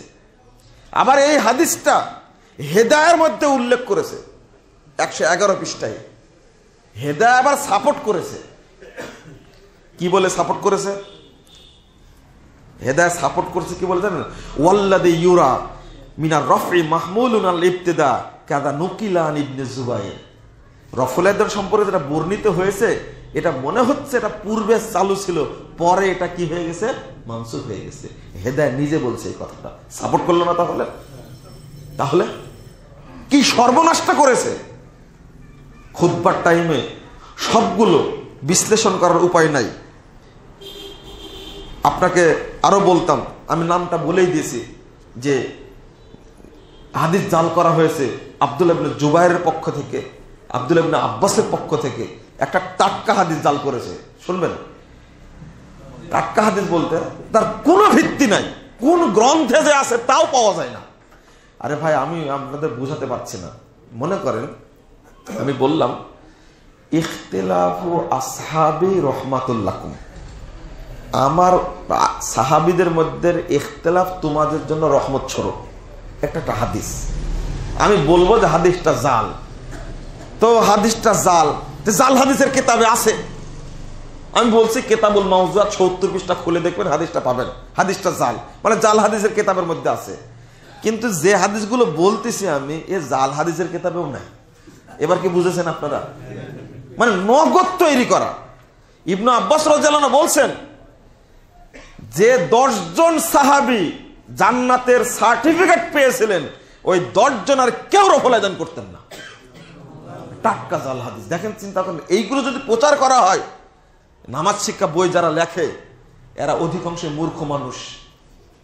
যারা জাল হাদিসের কবলে রাসূল সাল্লাল্লাহু আলাইহি ওয়াসাল্লাম সালাত বইটি পড়েছেন, তারা নিঃসন্দেহে বুঝেছেন যে কত মানুষ মূর্খ আছে এই মিথ্যা কথাগুলো বইয়ের মধ্যে লিখে রাখছে। যদি আমরা উদার প্রাণে বলতাম হাদিস যেহেতু নাই, রফুল আযান না করার পক্ষে, হাদিস যেহেতু জয়ীফ, হাদিস যেহেতু জাল, আমি ছেড়ে দিলাম, আমি আজ থেকে সালাতে রফুল আযান করব, আমি আত্মসমর্পণ করলাম, পুলিশ ধরবে তাকে? র‍্যাব ধরবে? মামলা হবে তার নামে? কেন বলতে পারে না এটা? এই সাহস নাই কেন? ইসলামী দলগুলোর এই সাহসটা নাই কেন? আরেকটা দেখেন, 400 হাদিসকে খতম করার জন্য একটা হাদিস তৈরি করেছে। তাহলে সাহাবা কেরাম রাসূলের যুগে বগলে গোপনে পুতুল রাখতো, যার কারণে রফল আযান করতে বলেছেন। আমরা যেহেতু বগলে পুতুল রাখি না, এখন আর রফল আযান করা লাগবে না। কত বড় গাঁজাখড়ির কথা বলেন। ওকে চিন্তা করেছে এই অপবাদটা দিলাম কাদের উপরে? সাহাবীদের উপর অপবাদ দিলাম। যেহেতু সাহাবীদের কথা বললাম, কোন গ্রন্থে বর্ণনা থাকা লাগবে? পৃথিবীর কোন গ্রন্থে বর্ণিত হয়েছে কথা? কোথাও নাই। এরা বাংলাদেশে হুজুরেরা তৈরি করেছে, এগুলো কোথাও নাই। হুজুরা তৈরি করেছে যুক্তি দিয়ে। যখন পারে না দলিলে, যখন পারে না যুক্তিতে, যখন পারে না কিছু না, তখন লাঠি। তখনও যে লাঠি ধরে যখন পারে না, তখন থানায় মামলা দেয় যে জেএমবিআরা। সোজা কথা, বড় একটা হাতিয়ার, একটা জেএমবিআরা। থানায় মামলা দিলে প্রোগ্রাম অফ হয়ে গেল একবারে, নাউজুবিল্লাহ। এই জন্য মাঝে মাঝে ডিসি সাহেবকে, এসপি সাহেবকে বলি, গোয়েন্দা বাহিনীদেরকে বলি, আপনারাও মানুষ, আল্লাহর সৃষ্টি। যদি নিরপেক্ষ চিন্তা না থাকে আপনাদের মধ্যে, আল্লাহর সামনে কালকে আপনাকে দাঁড় করানো হবে। আপনিও বাঁচতে পারবেন না। আপনি কেন একটা দিনই প্রোগ্রাম বন্ধ করলেন না বুঝেই? আমি প্রোগ্রাম করতে গেছি, আমার প্রোগ্রাম বন্ধ করে দিয়েছে, কারণ হলো জিএমবি বলে লিস্ট দিয়েছে। আমি ওসি সাহেবকে বললাম, আমার লেখা বই আপনি কি পড়েছেন? না পড়ে প্রোগ্রাম বন্ধ করলেন কেন? কি লিখেছেন আপনি? আরে জঙ্গিবাদের বিরুদ্ধে বাংলাদেশে আমি প্রথম বই লিখেছি। তাই নাকি? শুধু বই লেখা না, পুরস্কার সহ পেয়েছি। তো পরে আবার প্রোগ্রামের অনুমতি দিয়েছে। আমার বক্তব্য 2 ঘন্টা শুনলো, শোনার পরে বলে এখন আগে যাব না পিছিয়ে যাবো এটা বুঝতেই পারছি। আগে শুনেন, এখন দেখেন। একটা মানুষের শত্রু না, এরকম মানুষ থাকতে পারে? আরে মোহাম্মদ সাল্লাল্লাহু আলাইহি সাল্লামের যখন শত্রু ছিল, তখন পৃথিবীর সমস্ত মানুষের শত্রু আছে। আমারও তো শত্রু থাকতে পারে, থানায় একটা মামলা দিয়ে দিতে পারে, আপনি যাচাই না করে আপনি বলে দিবেন।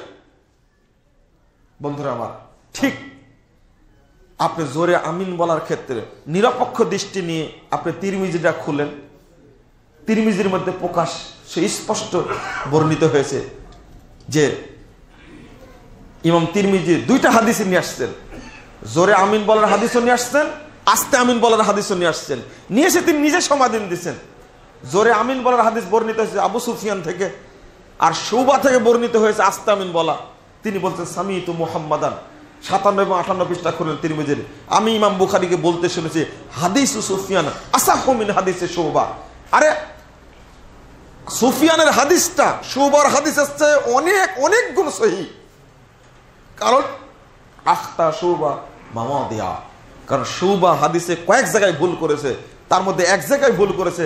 সে বলেছে হাফিজা বিহা সাউতাহু, আমিনের আওয়াজটা আস্তে হতো, ওয়ালাকিন মাদ্দা বিহা সাউতাহু, ওখানে শব্দটা হবে আমিনের আওয়াজ জোরে হতো। আচ্ছা, এটা না একটা ধাঁধার মধ্যে থাকলেন, কিন্তু আবু দাউদের 135 পৃষ্ঠা খুলেন, ওখানে যে আল্লাহ রাসূল সাল্লাল্লাহু আলাইহি সাল্লামের কথা বর্ণিত হয়েছে রফা বিহা সাউতাহু, আমিনের আওয়াজটা অনেক জোরে হতো। এটা সহিহ বুখারীর হাদিসটা খুলেন না, জয়ীফ হাদিস বাদ দিন, তাহলে ইখতিলাফ দূর হয়ে যাবে ইনশাআল্লাহ, ইখতিলাফ থাকবে না।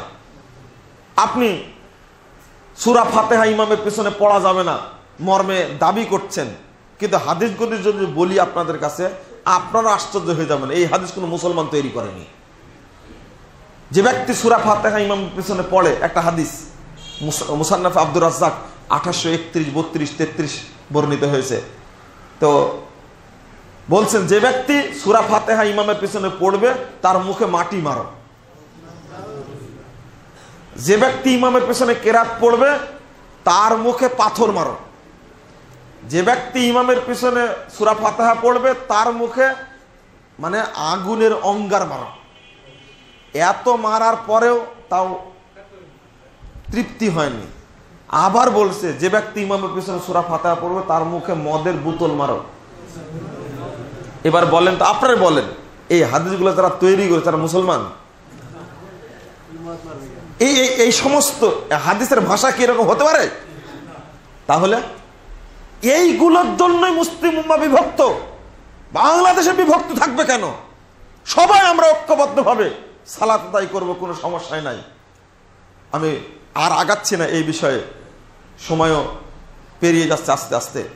আপনাদের বলবো যে আপনারা একটা রাস্তায় চলবেন, সেটা হলো পবিত্র কোরআন এবং সহিহ হাদিসের রাস্তা।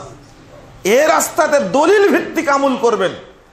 আপনি বলে দিল মুরব্বী সাহেব যে একবার সুবহানাল্লাহ বললে 49 কোটি নেকি হয়, আর জোরে সুবহানাল্লাহ বলে দিলেন আপনি,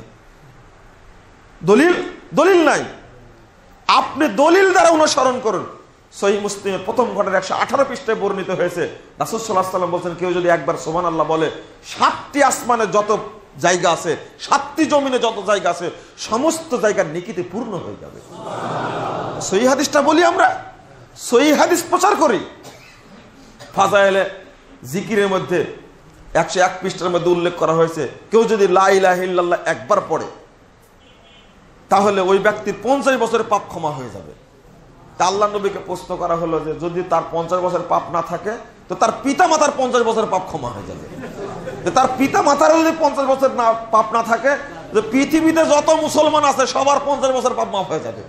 লা ইলাহা ইল্লাল্লাহ বললো একজন, পাপ ক্ষমা হলো পৃথিবীর সমস্ত মানুষের। এরকম গাঁজাখড়ি কথা বললে হবে? আপনি সহিহ হাদিসটা বলেন, সহিহ হাদিসটা বলেন। না, আপনাদের আমি বুঝাতে পারছি না, আমরা দুঃখিত। মানুষ যে কেন বুঝছে না। সহিহ হাদিসটা কি? ইমাম নাসাইর একটা হাদিসের গ্রন্থ আস-সুনানুল কুবরা 10,668 নম্বর হাদিস। আল্লাহ রাসূল বলছেন, উসিকা বিলা ইলাহা ইল্লাল্লাহ। নূহ আলাইহিস সালামকে বলেছিলেন, নূহ আলাইহিস সালাম বলেছেন তার ছেলেকে, আমি তোমাকে লা ইলাহা ইল্লাল্লাহর ওসিয়ত করছি, লা ইলাহা ইল্লাহকে ধরে রাখবে। এটা দেখেন সহিহ হাদিস, লা ইলাহা ইল্লাল্লাহকে ধরে রাখবে। ফা ইন্নাস সামাওয়াতি ওয়াল আরদ লাউ কানাতা হালাকাতান, যদি আসমান জমিন তোমার বিরুদ্ধে অবস্থান করে আর তোমার সাথে যদি লা ইলাহা ইল্লাল্লাহ থাকে, লা কসামাতুহুমা, এক লা ইলাহা ইল্লাল্লাহ আসমান জমিনকে ভেঙে চুরমার করে দেবে। কি লা ইলাহার দাম কত চিন্তা করতে পেরেছেন? তারপরে বলছেন, যদি লাউদিয়া ফি কিফাতিন, যদি আসমান জমিন তোমার বিরোধিতা করতে গিয়ে পাপের পাল্লায় উঠে যায়, 7টি আসমান 7টি জমিন তোমার পাপের পাল্লায় উঠে গেছে, পাপের পাল্লা ভারী করার জন্য, তোমার কাছে আছে শুধু লা ইলাহা ইল্লাল্লাহ, লা যানাতুহুমা, যদি লা ইলাহা ইল্লাল্লাহ যদি নেকির পাল্লায় দিয়ে দেওয়া হয় তাহলে নেকির পাল্লা ভারী হয়ে যাবে। আমি এই সহিহ হাদিসটা বলি, তাহলে কোনো সমস্যা থাকে না। ওই জন্য বলছি, দলিল ভিত্তিক আমল করবেন আর ঐক্যবদ্ধ থাকবেন। কথা কি পরিষ্কার হয়েছে? আমল করতে হবে দলিল ভিত্তিক, কোনো জাল এবং জয়ীফ হাদিস বর্ণনা করা যাবে না, আলোচনা করা যাবে না, শরীয়তের অপব্যাখ্যাও করা যাবে না। এই যে আহলে কুরআন বের হয়েছে, এরা কুরআন পড়বে, শুধু হাদিস পড়বে না। যারা এই কথা বলবে তাদের ঈমান নাই, তারা কাফের। কারণ কুরআন পড়তে চাইলে হাদিস লাগবে, না হলে কুরআন বোঝা যাবে না। তাহলে হাদিসকে অস্বীকার করেছে। হাদিসকে অস্বীকার করা মানে নবীকে অস্বীকার করা। এরা কি করে? এরা অপব্যাখ্যা করে করে, এই খারেজিরা যেমন খারেজি হয়েছে শরীয়তের অপব্যাখ্যা করতে গিয়ে। আপনাদেরকে বলবো, আপনারা এ বিষয়ে খুব সচেতন থাকবেন। বরং আমিও আহ্বান জানাবো আপনাদেরকে, আপনারা উদার প্রাণ হন, দলিলের ভিত্তিতে অনুসরণ করুন। ইমাম আবু হানিফা রাহিমাহুল্লাহর একটা ছোট্ট বক্তব্য আছে, এত চমৎকার। তিনি বলছেন, ফতোয়া শামী 6 নম্বর খণ্ডের 293 পৃষ্ঠার মধ্যে উল্লেখিত হয়েছে, লা ইয়াহিল্লু লি আহাদিন আন ইয়াখুযা বিকাউলিনা মা লাম ইয়ালাম মিন আইনা আখাযনাহু। কি চমৎকার কথা! কারো জন্য হালাল নয় আমার কথা গ্রহণ করা, যতক্ষণ সে না জানবে আমি কোথায় থেকে গ্রহণ করেছি। চিন্তা করতে পেরেছেন? তিনি বলছেন দলিল সহ মানো। ইমাম আবু হানিফা রাহিমাহুল্লাহ বলছেন দলিল সহ মানো। আমি একটা কথা বলে দিলাম ইমাম আবু হানিফার নাম দিয়ে, যদি দলিল না থাকে মানা যাবে না। ইমাম আবু হানিফা রাহিমাহুল্লাহ বলছেন, ফতোয়া শামীর মধ্যে আসছে, ইমাম আবু হানিফার যত কথা আসছে সমস্ত কথার মধ্যে এই কথাটা সবচেয়ে বিশুদ্ধ কথা। কারণ 3 জন ছাত্র থেকে একই রকম ভাবে বর্ণিত হয়েছে, লা ইয়াহিল্লু লি আহাদিন, কোন ব্যক্তির জন্য হালাল নয় আইয়া খুদা বিকাউলিনা, আমাদের কথা গ্রহণ করা, মাল্লাম আইনা আখাযনাহু, যে জানে না আমরা কোথা থেকে গ্রহণ করেছি। এটা ইমাম আবু হানিফার বক্তব্য। ইমাম মালিক রাহিমাহুল্লাহ বলছেন কি চমৎকার কথা, তিনি বলছেন, ইন্না মানা বাশার, আমি মানুষ, আমি মানুষ মাত্র। উসি ওয়া উখতিব, আমি ভুলও করি, উসি ওয়া উখতি, আমি ভুলও করি, উসিব ওয়া উখতি, আমি ভুলও করি, আমি শুদ্ধ করি।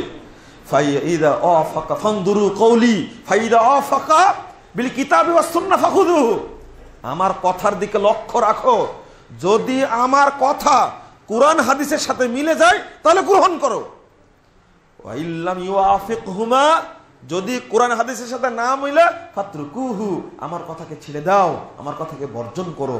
কত বড় বড় মানুষ তারা, তাদের অন্তরটা কত পরিষ্কার, কত বড় ছিল, কত উদারতা বেশি ছিল ভিতরে, কল্পনা করা যায়, ভাবা যায় না। তাদের মধ্যে কোনো জিদ ছিল না, তাদের মধ্যে কোনো গোলামি ছিল না, তাদের মধ্যে কোনো আসাবিয়াত ছিল না, তাকলিদ অনুসরণ ছিল না। ইমাম শাফি রাহিমাহুল্লাহ বলছেন, ইদা রাআইতুম কালামি ইউখালিফুল হাদিস ফামিলু বিল হাদিস ওয়াজরিবু কালামি আল হায়াত, যদি দেখো আমার কথাটা হাদিসের বিরুদ্ধে গেছে, আমার কথাটা হাদিসের সাথে মিলছে না, তো আমার কথাটাকে তোমরা দেওয়ালে ছুঁড়ে মারো আর হাদিসের উপরে আমল করো। কি চমৎকার কথা! আপনি দেখেন এই কথাগুলো সব জমা করেছে এক জায়গায় আব্দুল ওয়াহাব শাহরানি হানাফি, তিনি কিতাবুল মিজানের মধ্যে। ইমাম আহমদ বিন হাম্বল রাহিমাহুল্লাহ বলছেন, লা তুকাল্লিদনি ওয়ালা তুকাল্লিদান্না মালিকান ওয়ালা উযাইয়া ওয়ান নাখিয়া ওয়ালা গায়রাহুম খুদিল আহকাম মিন হাইসু আখাযু মিনাল কিতাবি ওয়াস সুন্নাহ, তোমরা আমার তাকলিদ করো না, ইমাম মালিকের তাকলিদ করো না, ইমাম আউজাইর তাকলিদ করো না, ইমাম শাফির তাকলিদ করো না, ইব্রাহিম নাখির তাকলিদ করো না, কারোরই তাকলিদ ওলা গায়রাহুম, কারোরই তাকলিদ করো না। খুজিল আহকাম, দলিল সেখান থেকে গ্রহণ করো, মিন হাইসু আখাযু, তারা যেখান থেকে গ্রহণ করেছে, মিনাল কিতাবি ওয়াস সুন্নাহ, তারা যেমন কুরআন সুন্নাহ থেকে নিয়ে আমল করেছেন তোমরা ওইভাবে আমল করো। আল্লাহু আকবার। তাদের কথা কত চমৎকার। মোল্লা আলী কারি হানাফি তিনি বলছেন মিয়ারুল হক 53 পৃষ্ঠার মধ্যে একটা আলোচনায় এসেছে, মিনাল মালুম, জানা উচিত, আন্নাল্লাহ লাম ইউকাল আন্নাহু লাম ইউকাল্লিফিল্লাহু আহাদাম মিন ইবাদিহি আন ইয়াকুনা হানাফিয়ান আও মালিকিয়ান আও শাফিইয়া আও আহমদ আও হাম্বলিয়া বাল কাল্লাফাহুম আন ইয়ামালু বিস সুন্নাহ।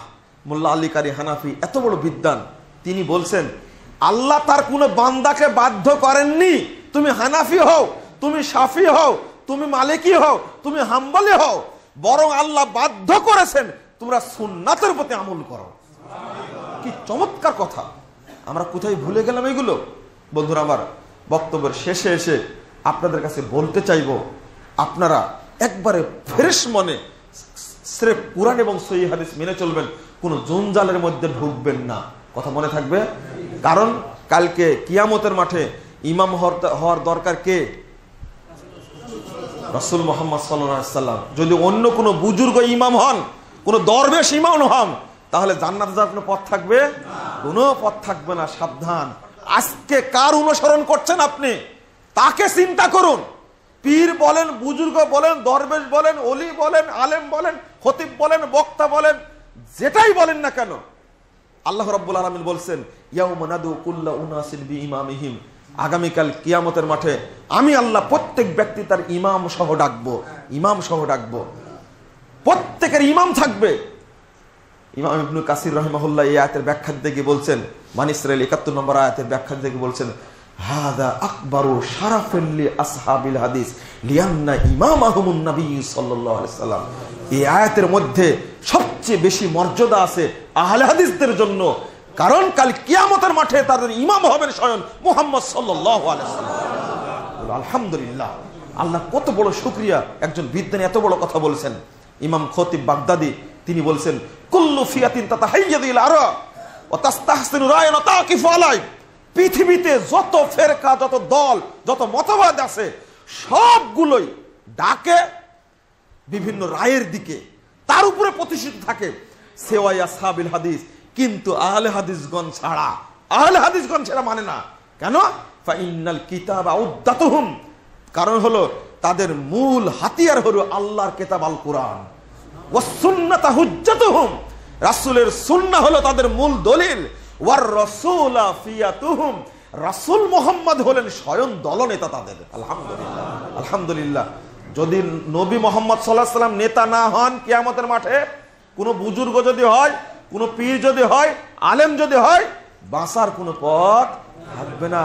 কাল কিয়ামতের মাঠে আল্লাহ ঘোষণা দিবেন, সহিহ মুসলিম প্রথম খণ্ডের 120 হাদিসটা খুলুন, আল্লাহ ঘোষণা দিবেন ইয়াউমা ইয়াজমাউন নাস, মানুষকে জমা করে বলবেন ইয়া আইয়ুহান নাস মান কানা ইয়াবুদু শাইয়ান ফালিয়াত্তাবি, যে যার ইবাদত করেছো দুনিয়াতে সে তার অনুসরণ করো আজকে। তখন ফায়াত্তাবিউ মান কানা ইয়াবুদু শামসা শামসা ওয়া মান কানা ইয়াবুদুল কামারাল কামারা ওয়া মান কানা ইয়াবুদুল আসনামাল আসনামা ওয়া মান কানা ইয়াবুদুল তাওগীতা তাওগীতা। এরপরে আল্লাহ সূর্যকে জাহান্নামে নিক্ষেপ করবেন, বলবেন এ সূর্যের পূজারীরা তোমাদের হুজুর চলে গেছে, তোমরাও যাও। চন্দ্রকে জাহান্নামে নিক্ষেপ করে বলবেন চন্দ্রের পূজারীরা কই, যাও, তোমার হুজুর চলে গেছে, তোমরাও জাহান্নামে যাও। যারা ছবি মূর্তির পূজা করেছে, ছবি মূর্তিকে জাহান্নামে নিক্ষেপ করে আল্লাহ বলবেন যাও, ছবি মূর্তি চলে গেছে জাহান্নামে, যাদের পূজা করে তোমার মাবুদ চলে গেছে জাহান্নামে, তুমি এখন আছে কেন? যারা নেতার পূজা করবে, তাগুতি নেতা, তাওয়াগীত, যারা ধর্মীয় মাবুদের পূজা করবে। আজকে বাংলাদেশে ধর্মীয় মাবুদে ভর্তি, একেবারে সবাই ধর্ম মাবুদ হয়ে চলেছে, নিজ নিজ মানে খানকা খুলে বসে আছে, আর ওই খানকারই মানুষ ইবাদত করছে, মানুষকে ডাকছে। আল্লাহ নবী মুহাম্মদ সাল্লাল্লাহু আলাইহি ওয়াসাল্লাম বলছেন ওদেরকে আল্লাহ জাহান্নামে দিয়ে বলবেন হুজুর চলে গেছে, তোমরা কেন আছো, যাও, তোমরাও যাও। যখন যাবে আল্লাহ বলছেন সূরা ফুরকান 27, 28, 29 নম্বর আয়াত,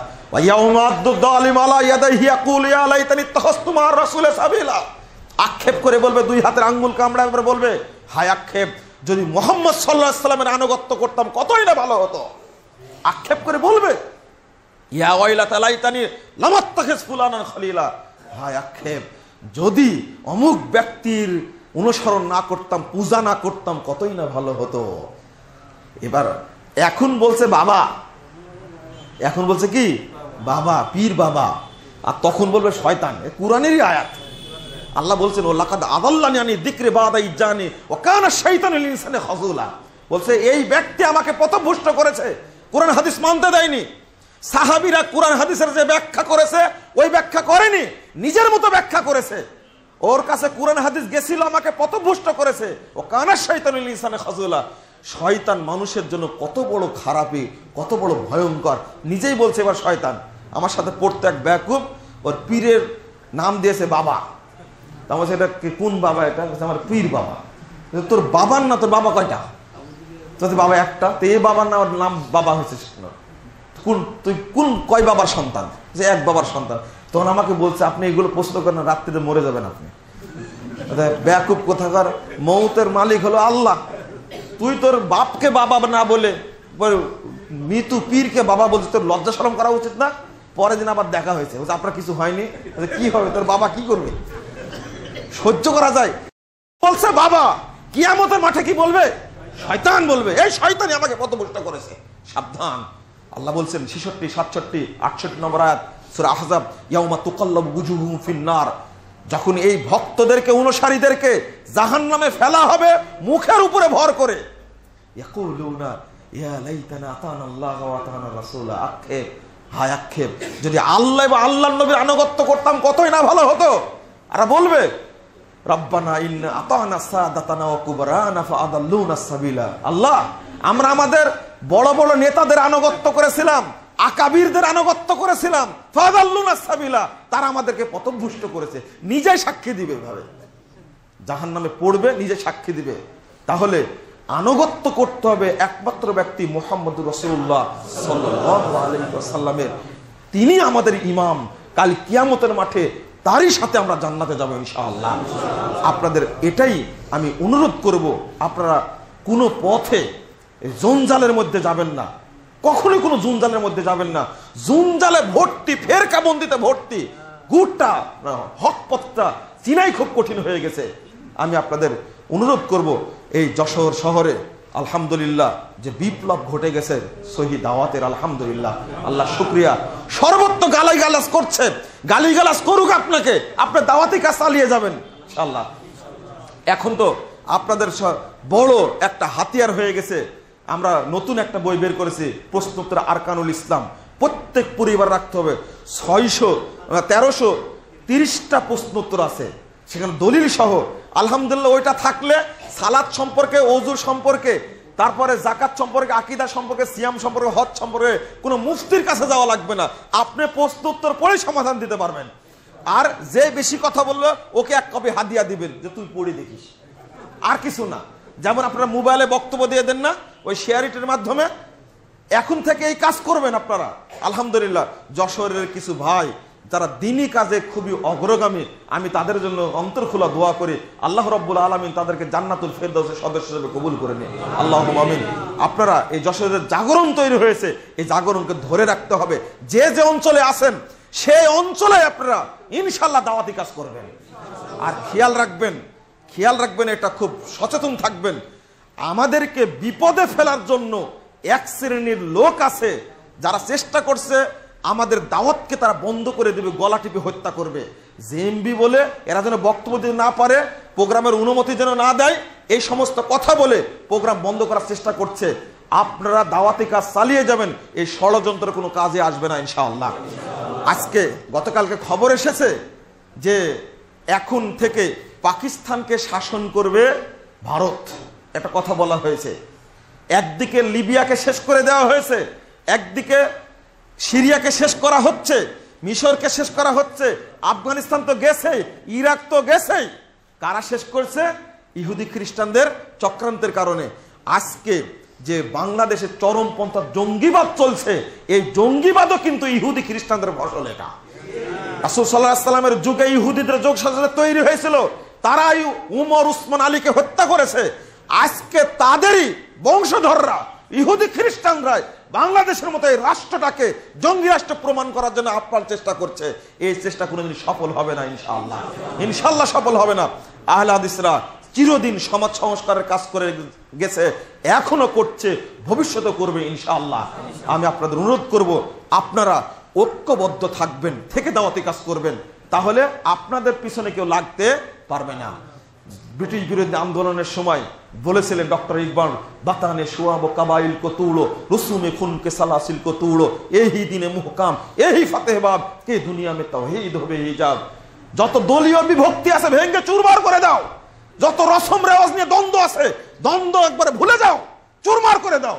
এটাই দিনের নির্দেশ। এখানে রয়েছে বিজয়ের দরজা, কে দুনিয়া মে তাওহীদ হবে হিজাব। তখনই দেখবে পৃথিবীতে তাওহীদের পতাকা পথ করে উঠতে শুরু করেছে। তরুণ ভাইয়েরা আজকে সব ইন্টারনেট নিয়ে, নগ্ন ছবি নিয়ে ব্যস্ত না, এখন দাওয়াতি কাজ নিয়ে ব্যস্ত থাকতে হবে। সারা দেশে দাওয়াতি কার্যক্রম নিয়ে ব্যস্ত থাকতে হবে। আপনাদের এমনি সময় কাটানোর কোনো সুযোগ নাই। কোরআন এবং সুন্নাহর মাধ্যমেই বিপ্লব ঘটবে ইনশাআল্লাহ। এই দেশে ঘটবে একদিন ইনশাআল্লাহ। টেকনাফ থেকে তেতুলিয়া পর্যন্ত শুরু হয়েছে বিপ্লব। যেখানে প্রোগ্রামে যায় সেখানে দেখতে পাই অধিকাংশ মানুষই কবর পূজা করতো। আগে অধিকাংশ মানুষ আগে মাযহাব পূজা করতো, এখন কবর পূজা ছেড়ে দিছে, পীর পূজা ছেড়ে দিছে, খানকা পূজা ছেড়ে দিছে, মাযহাব পূজা ছেড়ে দিছে। এখন কোরআন এবং সহিহ হাদিস মানার জন্য এসেছে তারা। আপনি সিলেটের সে তাকুয়া মসজিদের কথা বললে আশ্চর্য হতে হয়, কোথায় পাওয়া গেল এত মুসল্লি? চট্টগ্রামে এত মুসল্লি পাওয়া গেল কোথায়? সে ভুলাতে এত মুসল্লি পাওয়া গেল কোথায়? ফেনীতে কোথায় পাওয়া গেল? শরীয়তপুরে পাওয়া গেল কোথায়? বাহিরের ভাইরা দাওয়াতি কাজ করছে আলহামদুলিল্লাহ, মন খুলে। তাদের এখন উপাত্ত তথ্য আছে তাদের হাতে, লেখনী চলে গেছে, বক্তব্য চলে গেছে।